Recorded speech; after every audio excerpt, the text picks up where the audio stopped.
Au moment où vous affirmez que nous traversons l'âge obscur dont parle la tradition hindoue, quel est à votre avis le remède ou les remèdes à cette dissolution de la civilisation actuelle? Réponse tout à fait négative. Il n'y a rien à faire.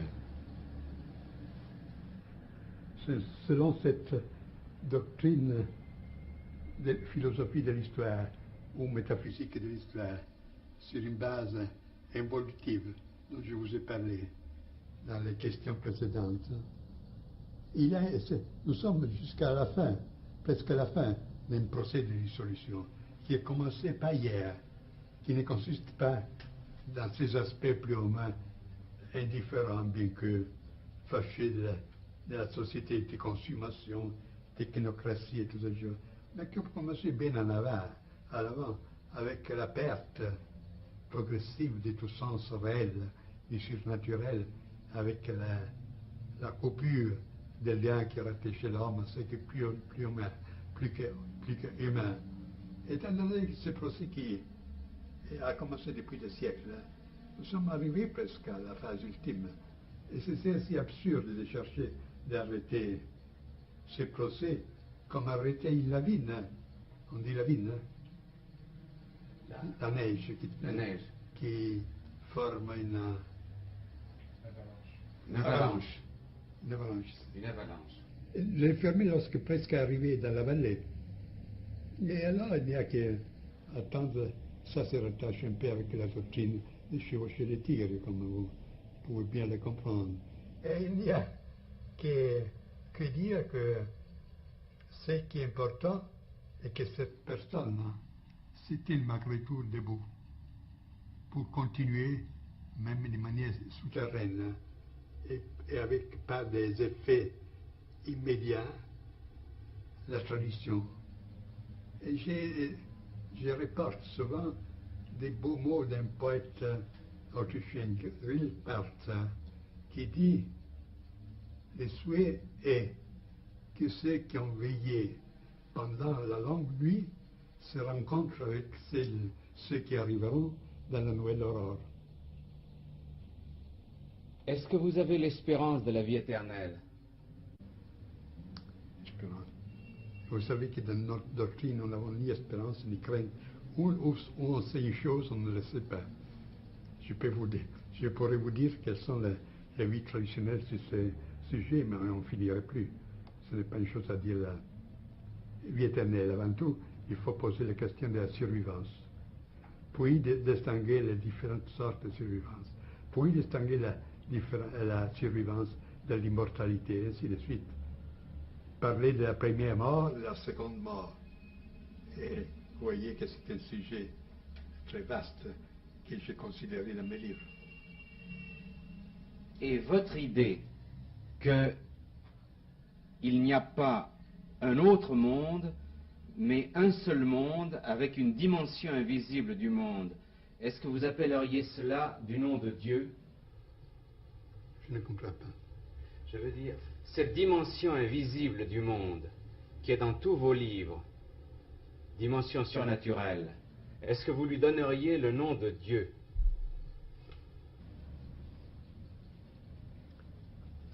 Je me permets de vous dire que la question est mal posée. Avant tout, il n'existe pas une réalité au derrière de l'autre, mais il existe des différents moyens d'expérimenter une chose unique. Ce qui est matériel, c'est les phénomènes, les projections d'un œil matériel, le regard matériel.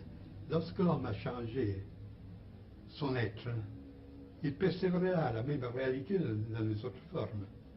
Et alors, ce sont des dimensions. Et comme dans la radio, vous pouvez tourner les boutons sur des différentes longueurs d'onde, et vous percevez des autres, des suites différentes. Alors là, il n'existe pas un monde relatif et le monde absolu, mais un regard relatif et un regard absolu. Pour ce qui est Dieu, ce n'est pas le cas d'y parler. Parce que pour la métaphysique, le Dieu, c'est un concept qui appartient à la conscience religieuse, pas à la conscience métaphysique. Vous savez que selon la doctrine hindoue, et aussi selon certains mystiques occidentaux, comme Dionys l'Aréopagite, et même Plotin, même Maître Eckhart, on considère quelque chose qui est au-delà de la divinité, de Dieu. Parce que le Dieu, selon le point de vue oriental hindou par exemple, c'est le principe de l'être. Mais le principe de l'être a vis-à-vis de soi le principe du non-être. Il y a quelque chose de supérieur à l'être et au non-être. Et au non-être. Et c'est une sorte... Ça fait rien, qu'on règle ça pendant que ça tourne. Oui, si vous voulez reprendre, moi, vous nous disiez que vous disiez il y a l'être, vous savez qu'il y a l'être et il y a le non-être. Je disais que Dieu, c'est une catégorie qui appartient surtout au domaine religieux, et tel qu'on l'entend surtout en Occident. On pense au Dieu théiste, le Dieu comme personne. Alors, ce n'est pas un concept, une catégorie de la métaphysique.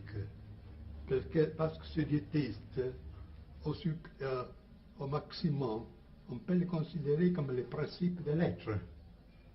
Mais l'être par lui-même, pour sa nature à contre soi, contre lui le non-être. Et on peut concevoir quelque chose qui est au-delà de l'être et du non-être.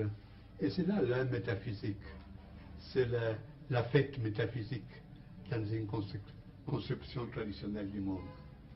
Et c'est là, c'est l'un dont parle Plotin, c'est la Gottheit, c'est-à-dire le Dieu oneutrum, dont parle Maître Eckhart, et qu'il pose au-delà des dieux. Et partout, et dans les expériences les plus profondes, même les mystiques qui côtoient les vérités de l'initiation, a été pressenti cette idée-là, qu'il y a un point de repère absolu qui dépasse qui est une sorte de sur-Dieu, quelque chose qui dépasse la conception de Dieu, surtout théiste chrétienne, qui, je voudrais ajouter, à propos de la main de la voix de la main gauche, Vamachara, en hindou, que celle-ci se rattache à une conception presque complète de la divinité.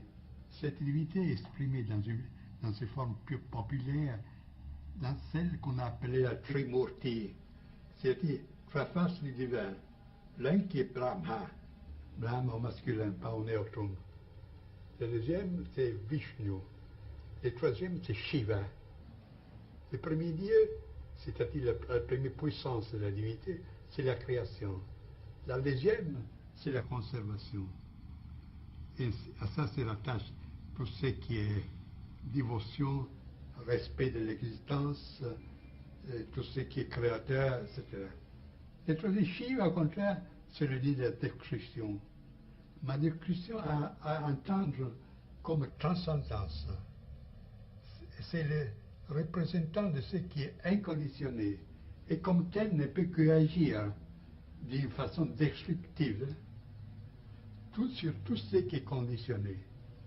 Alors pendant que le premier Dieu, création, conservation, forme l'objet de la voix de la main droite, le troisième, Shiva, c'est justement le Dieu du troisième, qui s'appelle le Dieu qui c'est le troisième Shiva, c'est le Dieu qui, sous le signe duquel c'est la voix, c'est tout la voix de la main gauche, qui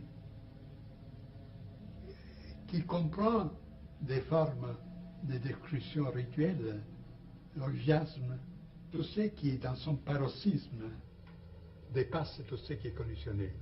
Et c'est vu, ne se limite pas à ces milieux un peu spécialisés comme ceux du tantrisme Mais si vous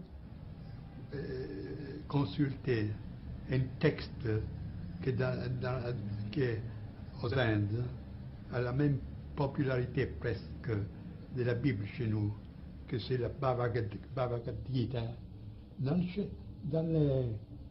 le chapitre 10e, vous trouvez justement que la forme suprême du Dieu se révèle dans sa manière épouvantable, dans sa forme épouvantable, en une force qui détruit toute chose, qui est comme un potentiel trop haut qui fait sauter un circuit, un chemin.